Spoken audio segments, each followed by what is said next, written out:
चूर चूर हुआ मुख्यमंत्री नीतीश कुमार का पीएम बनने का सपना। नीतीश के मिशन को विपक्षियों ने दिया 440 वोल्ट का करारा झटका। नीतीश बाबू चले थे पीएम बनने, अब माथे पर हाथ रख पछता रहे। बीजेपी का साथ छोड़कर कर दी बड़ी गलती, अब खुद से ये बात कह रहे। जी, बिहार के मुख्यमंत्री नीतीश कुमार को बिहार का कमान संभाले अब तक 17 साल हो चुके हैं। इन 17 सालों में न सिर्फ बिहार में बदलाव हुए, बल्कि नीतीश कुमार के विचारों में भी बदलाव दिख रहा है। दरअसल जो नीतीश कुमार बिहार के विकास को अपना मकसद मानते थे, अब उनका लक्ष्य कुछ और ही हो चुका है। नीतीश बाबू पलटू राम के नाम से जाने जाते हैं। अपने फायदे के लिए किसी का भी साथ छोड़ सकते हैं और साथ पकड़ सकते हैं। हाल ही में उन्होंने 2024 चुनाव से पहले बीजेपी के साथ जो किया, वो कभी सपने में भी न तो बीजेपी ने सोचा था और न ही बिहार की जनता ने। मोदी से भी ज्यादा अनुभवी राजनेता कहलाने वाले नीतीश हमेशा किसी एक पार्टी के साथ रहकर अभी तक विश्वास जीतने में कामयाब नहीं हो पाए हैं।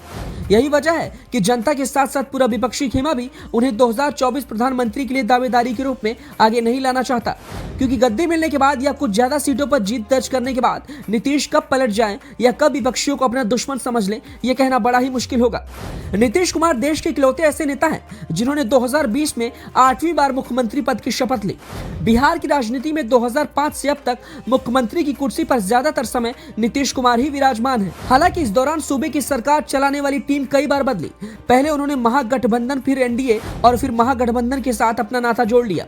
इसी दरमियान अगस्त 2022 में जब वो फिर से महागठबंधन में शामिल हुए तो उनके लक्ष्य में भी बदलाव हुआ। पहले सिर्फ बिहार के विकास को अपना मकसद मानने वाले नीतीश अब पूरे देश की विपक्षी पार्टियों को जोड़ने का लक्ष्य बना रहे हैं, जिसको लेकर वो कई बार दिल्ली का दौरा कर विपक्षी नेताओं से मुलाकात कर उन्हें इस मिशन का हिस्सा बनने का भी आग्रह कर चुके हैं। ऐसे में कई नेताओं ने उन्हें सकारात्मक प्रतिक्रिया तो दी, तो कई ने चुप्पी भी साध ली। आपको भी याद होगा जब लालू और नीतीश ने एक साथ कांग्रेस की पूर्व अध्यक्ष सोनिया गांधी से मुलाकात की थी। घंटे भर की मुलाकात में सोनिया गांधी ने अपना फैसला सुनाने के लिए वक्त लिया था। सोनिया गांधी से मुलाकात के बाद सीएम ने कहा था कि एक बार फिर से वो सोनिया गांधी से मिलेंगे, लेकिन अब तक ना तो मुलाकात हुई और ना ही सोनिया गांधी ने अपना फैसला सुनाया। ऐसे में अब नीतीश हर फैसला लालू के साथ राय के बाद ही ले रहे हैं। दिल्ली रवाना होने से पहले भी वो लालू यादव से मिलकर उनकी राय लेते हैं। लालू यादव की ही अगुवाई में नीतीश और सोनिया की मुलाकात हुई थी। ऐसे में अब सोनिया गांधी की ओर से जवाब नहीं आने पर लालू नीतीश के प्लानिंग पर पानी फिरता नजर आ रहा है। इसके साथ ये भी कहा जा रहा है कि सोनिया गांधी ने नीतीश और लालू की मुलाकात को ठंडे तरीके से हैंडल किया। उसके बाद दोनों नेता राजनीतिक रूप से सुस्त हो गए।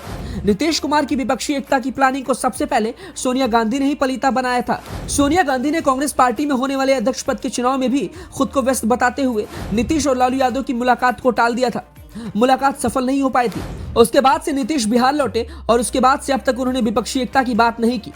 इससे पूर्व भी जब तेलंगाना के सीएम केसीआर पटना पहुंचे थे, तब भी सीएम नीतीश कुमार को पीएम बनाने के प्रश्न पर केसीआर गोलमोल जवाब देते दिखाई दिए।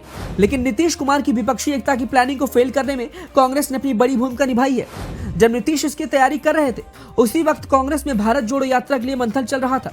और अब जिस तरह से भारत जोड़ो यात्रा का रिस्पॉन्स मिल रहा है, उससे साफ लगता है कि कांग्रेस पार्टी का मनोबल बढ़ा हुआ है। और ऐसे में अब किसी हाल में कांग्रेस विपक्षी एकता के दौरान भी किसी दूसरे चेहरे को बर्दाश्त नहीं करेगी। वहीं कहा तो यह भी जाता है कि नीतीश कुमार की विश्वसनीयता सियासी कालखंड में हमेशा दरकती रही है। राजनीति में खुद को सेकुलर श्रेणी का बड़ा झंडा बरदार मानने वाले नीतीश जब बीजेपी के साथ गए, तब अन्य दलों ने उनके इस कदम को सही नहीं माना। नीतीश ने उन पर ध्यान नहीं दिया। पीएम मोदी और भाजपा के फैसले की सराहना करते रहे, लेकिन भाजपा का साथ छोड़ने के बाद में उनकी विश्वसनीयता को धक्का लगा है, क्योंकि पूरा देश जानता है कि किस तरह नीतीश कुमार ने जंगल राज का राव अलाप कर खुद को सुशासन बाबू के रूप में स्थापित किया है, और फिर उन्हीं के हो गए हैं जिनके राज में जंगल राज था।